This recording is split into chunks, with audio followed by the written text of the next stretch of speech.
thought you were going straight.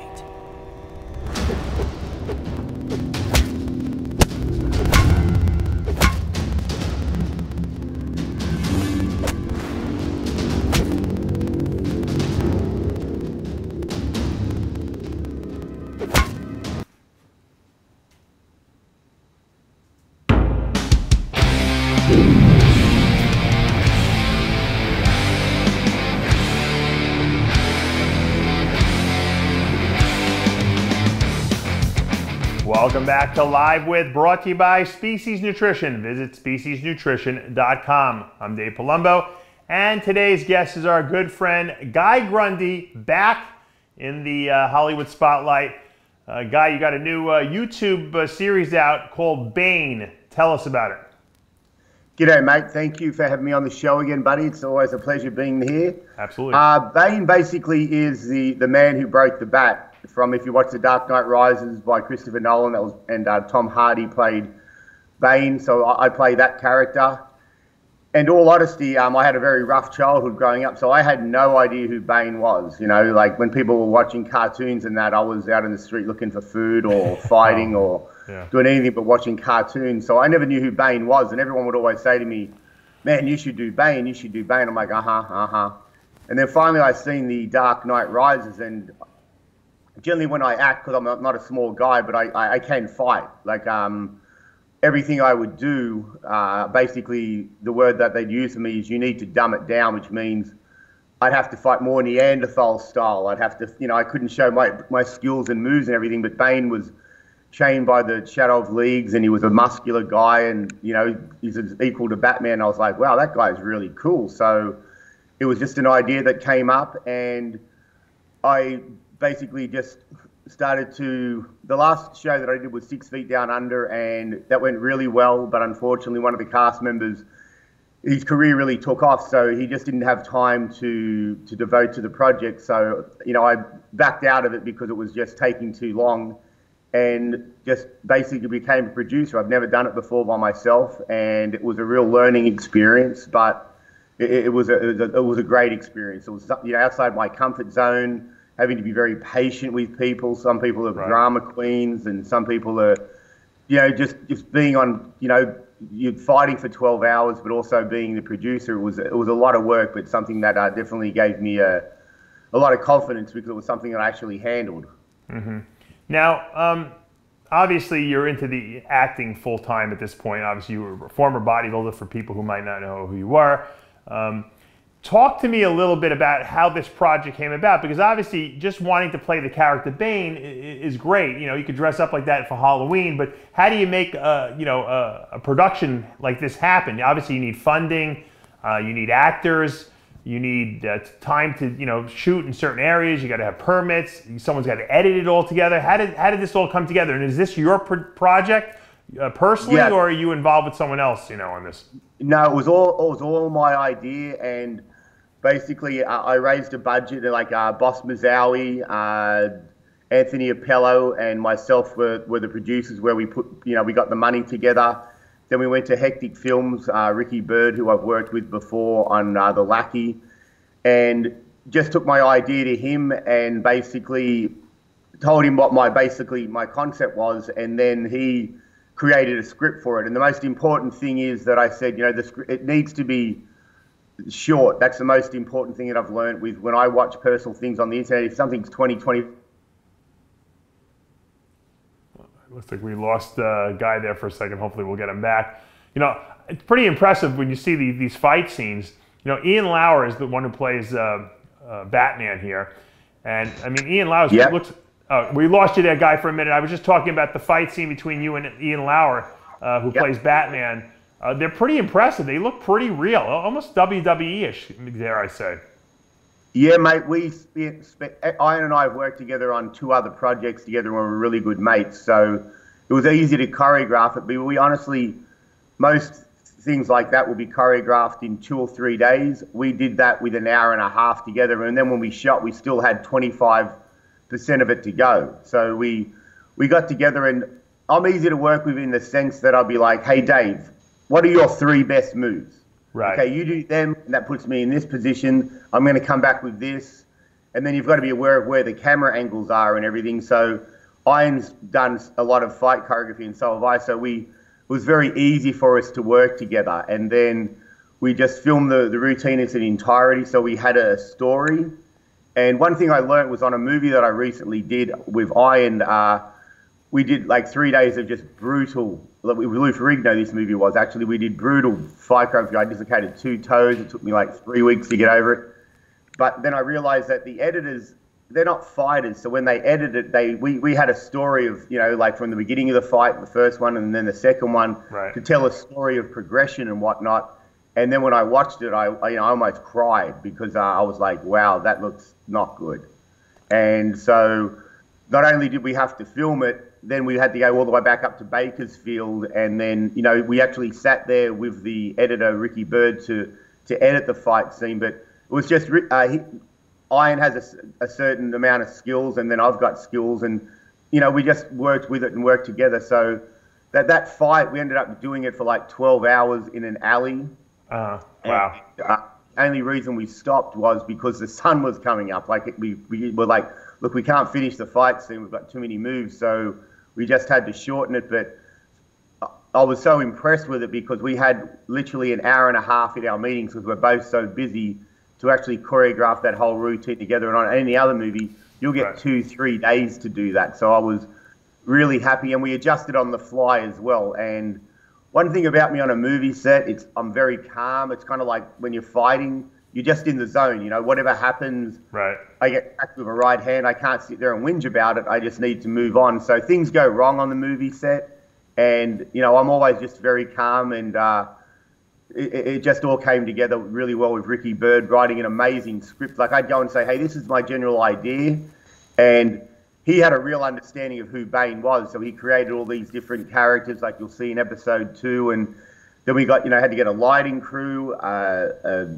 sound crew, DPs, this, that, like, so it was probably like when you started doing your first show, it was like, well, this is a lot more work than I thought, and actually being one of the stars and the producers and everything, it was quite a bit of pressure, but the good thing about it was that it gave me a lot of confidence, and we learned a lot of different things. Like we had to then go back up and do the voiceovers again because we had problems with the voice, which still wasn't as clear as we wanted. So we had subtitles. So for me, it was a real learning experience. But one thing I was happy with myself. I didn't get stressed out about anything because everyone has a job to do. So I let everyone do their job.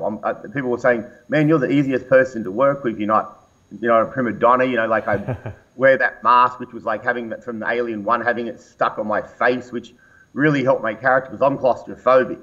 So every time I put this mask on, which was, it was like, it was hell for me in there. So for me to be a angry Bane was definitely not hard because I put that mask on. And I remember at one point, Iron's wearing his mask and it's uncomfortable as well. And I just walked up and I go, hey, bro, I just want you to know the fact that you're hurting as much as I am makes me very happy right now. I'm not going through this alone. And then, of course, wearing those masks and everything, you can't see everything perfectly. And then you've got bright lights coming at you in the alley. So there was a few times we cracked each other. So people go, man, that looks really real, that first kick where he punches you in the face. It did. Yeah. Now, Ian used to work for us at RXMuscle.com. He was running the men's physique part of the website, so I know Ian very well. And yeah, he's strong. He's got some good fighting abilities. How is he able to lift you over his head like he did in that one scene we saw? Which one was that where he lifted me over the head? You mean when he did the sweep and threw me to the ground? Yeah, he pressed you over his head and he dropped you on his knee and then put you to the ground. Yeah. No, in that scene, that was from the movie. That's where Bane breaks his back. No, there's a scene where it's Bane, dude. Oh, it's Bane. Oh, how did you put him over your head? Are you that strong? Yeah, we didn't do that scene in the movie. We didn't do the scene in the movie, and no, I'm not that strong. Oh, okay, all right. That's pretty impressive. That was we mentioned that in the said, if you keep at this following me, Batman, I will break you again. That was one of the lines, but no, that was from The Dark Knight. You took that scene in The Dark. I got you. Okay, all right, I got you. All right, yeah. I was like, that looks really good. I don't know how they did that. You probably need a crane for that or something like that. Yeah, with that they put harnesses on your body, and then they just give you a rhythm of of how to lift them, Right. and then the drop, and then make it dramatic afterwards. But it's basically putting him on a crane and lifting him upwards. Gotcha. What does it cost to put together one of these episodes, Guy, for you? Well, mate, we went in there with like a $2,500 budget. And this is a lot of people from Hectic Films and people in Bakersfield doing everything for like half their cost or quarter of their cost. The lighting people bringing in $500 worth of lighting because, thankfully in Hollywood I've got a little bit of a name, so that having that attached to it, and I'm also very easy and gracious where I'm like, hey, what credits do you want? And I'm easy to work with where I don't interfere with the sound guys and everything. So it cost $2,500 to shoot it with the production, and then, paying for Iron, and the other producer was Harvey, so he didn't get paid, but then we paid obviously my daughter and his son Nick a little bit of money. And then afterwards we had to add some special effects and get a few different things. So it probably cost around $3,200 to get it done. So it was done on a very low budget, and we did 3 shoot days, and every day went for like 16 hours, and there's also plus a 2-hour drive to Bakersfield and back. Wow. So yeah, it's a lot of work, but for me, it's I traveled halfway around the world for this. And what's funny, and you'll appreciate this, Dave, that when we competed or when we fought or when we played rugby, that was our outlet of letting your aggression out and competing and testing yourself. But after you retire from bodybuilding, it's hard to go and train hard again because you're never going to reach the level you were at. You're never going to fight at the level you were at because you're retired. So when I'm on set, that's my opportunity to prove myself, to push myself. And everyone's always like, man, you need to take it easy. You need to slow down. Because on most of these things that I've ever done, I've never slept the night before because I've also got a private security job, which gives me a lot of money to make these things happen. And I can't have days off because it'll affect my business. So literally, I never slept at all that night, and then drove straight to Bakersfield to fight for 12 hours in an alley, and then drive all the way back to LA. So it was like probably a 20-hour day without sleep. And then when I got back, I had to go straight back to work and go without sleep for like 2 days. Wow. Unbelievable, Guy. Let me ask you this question. Now, now that this stuff is on YouTube, where do you get income from this? Just from monetizing the video? No, well, it's a fan film, which means it's based off like the DC Comics thing. So you can't make any money, especially now. Like there was one person who did a Supergirl episode, and they had a patronage program and everything. So if you do a fan film, you can't make any money from it. So my concept was I just love the character, and I really wanted to play it. And the big goal is obviously for DC to see it and go, wow, that guy's a great Bane, that's a great Batman, because in my mind, the superheroes now, like if you're looking at Superman and a lot of the other guys, no one's watching them anymore. People like good guys or bad guys with a bit of an edge, like Deadpool, Thor. They're good, but they go about it in a funny kind of way. So people want people with personality. And the way that the script's been written, Bane's actually a good guy. When as the story unfolds, you understand why Bane's doing what he's doing. So he's a hard ass, but he's also a good guy as well. So. And I went with it because it was just a character that I wanted to portray. And he's got such a great name because he's really the only person to beat Batman. He broke the bat. So that gave it credibility straight away. And, it was just the only character that I could play and be 230 pounds with muscle on me and be allowed to truly show my fighting skills.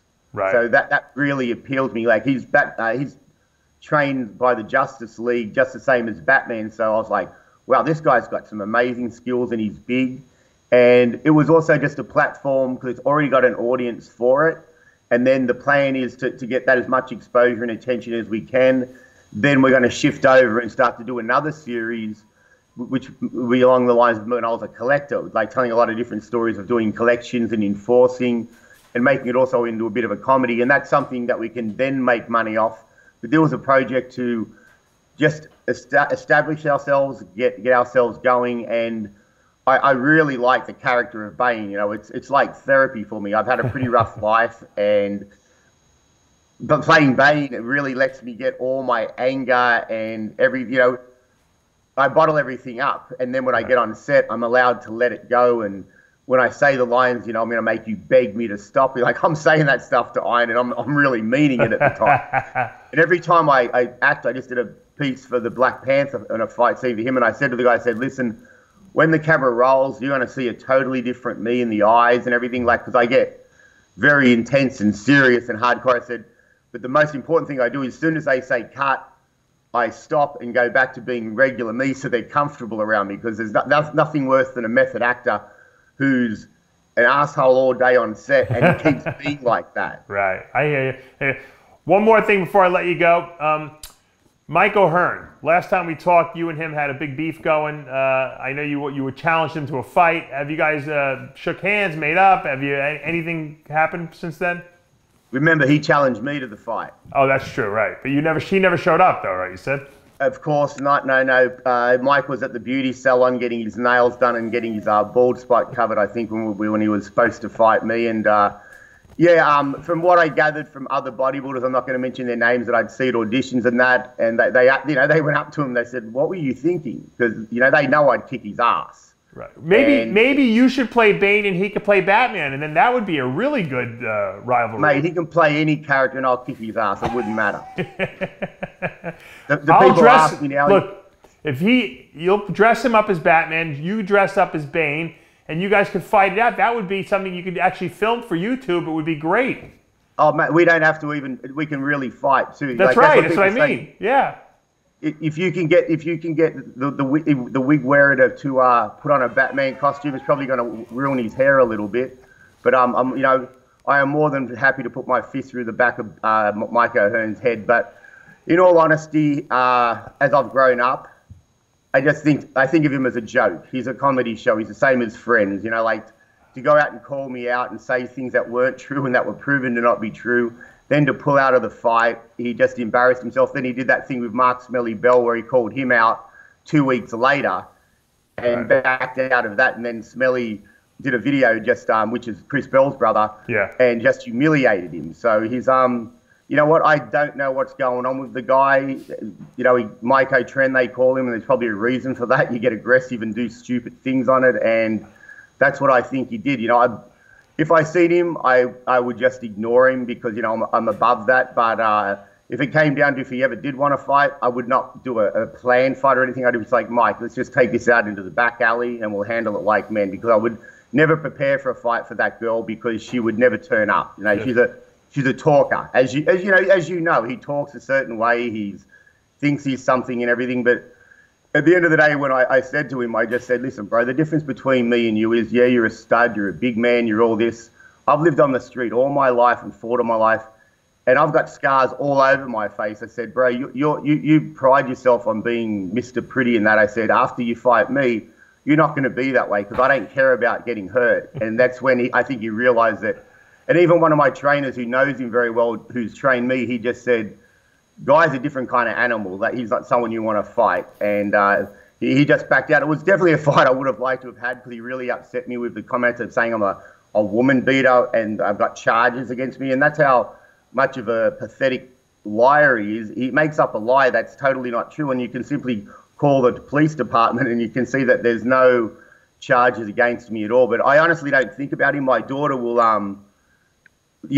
laugh about him and make comments about him when we see people, or when I shave my head or my back and the hair's off there, she goes, Dad, you should send that to Mike O'Hearn. So my daughter actually keeps that Mike O'Hearn thing going more than I do. I've actually just forgotten about him and think of him as a joke, to be honest.